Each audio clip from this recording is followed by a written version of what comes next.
முதல் வாசகம். மண்ணுலகின் எல்லைகள் யாவும் நம் கடவுள் அளிக்கும் மீட்பைக் காணும். இறைவாக்கினர் எசாயா நூலிலிருந்து வாசகம். அதிகாரம் 52, இறைவசனங்கள் 7 முதல் 10.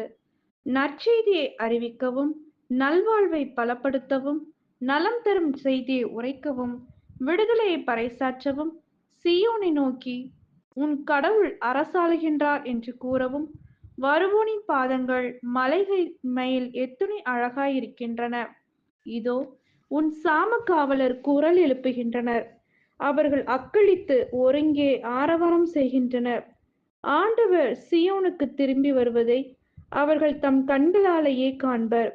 எருசலேமின் பாழ் இடங்களை ஒருங்கே ஆர்ப்பரித்து பாடுங்கள்.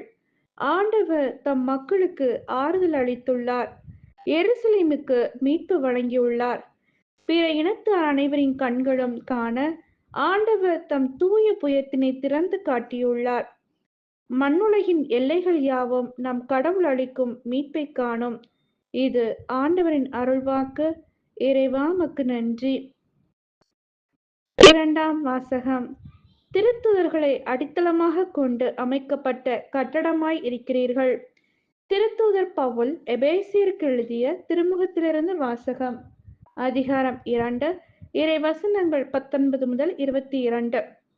சகோதர சகோதரிகளே, இனி நீங்கள் அந்நியர் அல்ல, வேற்று நாட்டினரும் அல்ல, இறைமக்கள் சமுதாயத்தின் உடன்குடி மக்கள், கடவுளின் குடும்பத்தை சேர்ந்தவர்கள், திருத்தூதர்கள், இறைவாக்கினர்கள் ஆகியோர்களை அடித்தளமாகவும் கிறிஸ்து இயேசுவையே மூலைக்கல்லாகவும் கொண்டு அமைக்கப்பட்ட கட்டடமாய் இருக்கிறீர்கள். கிறிஸ்துவின் உறவில் கட்டடம் முழுவதும் இசைவாக பொருந்தி ஆண்டவருக்கென்று தூய கோவிலாக வளர்ச்சி பெறுகிறது. நீங்களும் அவரோடு இணைந்து தூய ஆவி வழியாக கடவுளின் உறைவிடமாக கட்டப்பட்டு வருகிறீர்கள். இது ஆண்டவரின் அருள்வாக்கு. இறைவா உமக்கு நன்றி. நற்செய்தி வாசகம். நீரே என் ஆண்டவர், நீரே என் கடவுள். யோவான் எழுதிய தூய நற்செய்தியிலிருந்து வாசகம். அதிகாரம் 20, இறைவசனங்கள் 24 முதல் 29. 12 ஒருவரான திதிம் எனும் தோமா இயேசு வந்தபோது அவர்களோடு இல்லை. மற்ற சீடர்கள் அவரிடம், ஆண்டவரை கண்டோம் என்றார்கள்.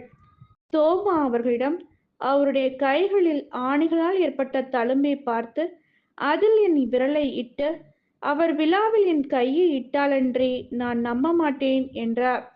8 நாட்களுக்கு பின் அவருடைய சீடர்கள் மீண்டும் உள்ளே கூடியிருந்தார்கள். அன்று தோமாவும் அவர்களோடு இருந்தார். கதவுகள் பூட்டப்பட்டிருந்தும் இயேசு உள்ளே வந்து அவர்கள் நடுவில் நின்று, உங்களுக்கு அமைதி உரித்தாகுக என்று வாழ்த்தினார். பின்னர் அவர் தோமாவிடம், இதோ என் கைகள், இங்கே உன் விரலை இட, உன் கையை நீட்டி என் விலாவில் இட, ஐயம் தவிர்த்து நம்பிக்கை கொள் என்றார். தோமா அவரை பார்த்து, நீரே என் ஆண்டவர், நீரே என் கடவுள் என்றார். இயேசு அவரிடம், நீ என்னை கண்டதால் நம்பினாய், காணாமலே நம்புவோர் பேறு பெற்றோர் என்றார். இது கிறிஸ்துவின் நற்செய்தி. கிறிஸ்துவே உமக்கு புகழ்.